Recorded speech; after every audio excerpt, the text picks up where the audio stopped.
It's truly an honor for me to be a part of this presentation today, to recognize the survivors who have joined us, as well as to honor the memories of the 6 million who lost their lives during the Holocaust. Today's proclamation comes at the culmination of the period of the time known as the Days of Remembrance, a long-standing tradition begun in 1979 by U.S. House Joint Resolution sponsored by Senator Danforth of Missouri. I was pleased to attend with the council members Glass and Friedson and the county executive as well, the annual community-wide Holocaust commemoration sponsored by the JCRC this past Sunday. This moving ceremony brings together our community to reinforce the lessons of the Shoah, to remember and to rededicate ourselves to educating future generations so that they too will never forget. Tomorrow, May 8th, makes exactly 74 years to the day that the war ended. We were fortunate one Sunday to have heard from our own Manny Mandel, whose birthday happens to be tomorrow as well. And if those of you who don't know, his daughter is my chief of staff, Lisa, who shared some of his story of survival. And again, reminded us to learn from our past so that we do not risk repeating it. Did you want to say, please?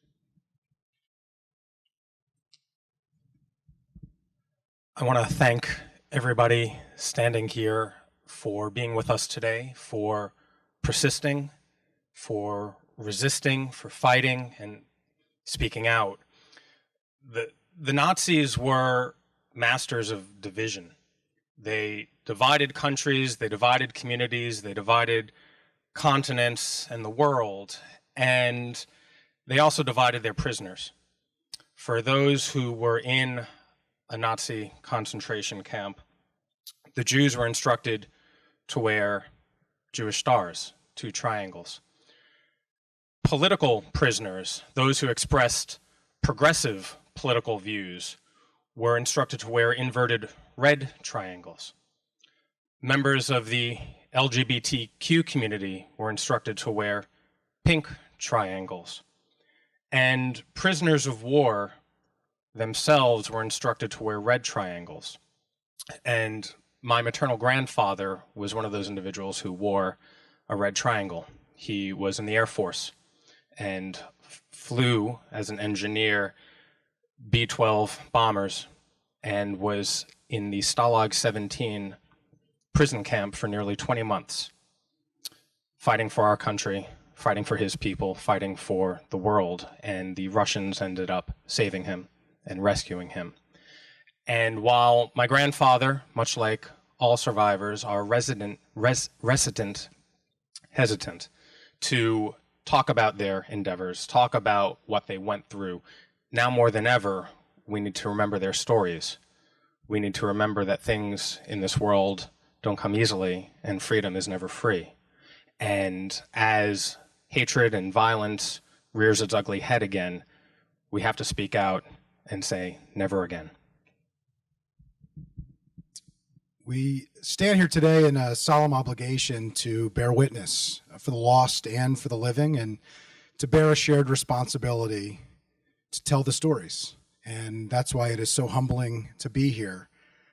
Consider for a moment that if we held a minute of silence for each of the 6 million Jews who were murdered in the Holocaust, we would be standing here in silence for 11 consecutive years. 11 years. Each survivor who's here, who I am just humbled to stand with, each of their children, their grandchildren, and their children to come, are an act of defiance against the darkest hatred I think we've ever seen in world history. And just like their living is an act of defiance, their being here is an act of defiance against hate, our succumbing to the disease of indifference is an act of surrender against hate. So that's why I am honored and humbled to be here to do what I consider to be one of our most important obligations, to stand together in solidarity as a community here and as communities across the world to stand up against hatred, to stand up against oppression, to stand up against genocide, against anyone and anywhere. I was very moved to attend the ceremony on Sunday, and it's hard standing up there, and even I had to read a few names, and just to read the name of people who died in the camps and how old they were and when they died, you know, in a very short period of time, I read the names of children and adults and seniors and everybody in between. And it's a hard thing to do because you think about all the lost lives that are represented, and I was just reading a fraction of the people who lost their lives. I am continually reminded by what happened of what happens when someone's allowed to define other human beings as the other, the outsider, somebody you can hate and somebody you can despise and somebody who you don't value as a human being. And if there's any lesson that we need to take from this, it's not just the remembrance of those who died and what happened then, but it's an acknowledgement that those forces still exist in the world. And there are people out there who choose to foment division and hate. And when you dehumanize other human beings, and you can do to one person, you could do to any person. I think Evan's point about everybody had a triangle, and once you were allowed to dehumanize and destroy one person, the list of people you could destroy becomes endless. So I was very moved by what I participated in. And thank you for the work you're doing, and we need to remember. Thank you. We have a proclamation, and accepting the proclamation is Ayanna Tuval. Please. Whereas the Holocaust was the state-sponsored systematic persecution and annihilation of European Jews by Nazi Germany and its collaborators between 1933 and 1945, and while Jews were the primary target, 6 million were murdered. Other ethnic and religious groups also were victimized, and whereas, pursuant to a 1980 Act of Congress, the United States Holocaust Memorial Council designates days of remembrance each year to recall and reflect on the horrible crimes committed during the Holocaust and to ensure that the memory and legacy of live loss will not be forgotten, and whereas we have a responsibility to those who perished as well as to those who survived to educate current and future generations and rededicate ourselves to the history of the Holocaust and its impact on the world, and whereas on Sunday, May 5th, 2019, the Jewish Community Relations Council of Greater Washington hosted a community-wide Holocaust commemoration, Yom HaShoah, at B'nai Israel congregation with the themes of memory and legacy, which included testimony from a survivor, as well as second and third generation speakers.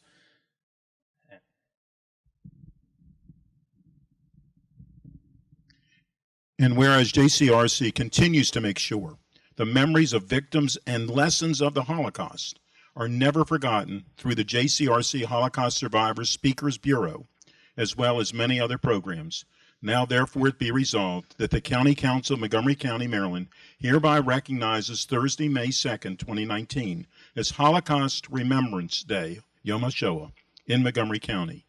And be it further resolved that all residents are urged to rededicate themselves to not bear silent witness to injustice and to always remain vigilant to the principles of a just society. It is signed today by the Council President, Nancy Navarro, and by me.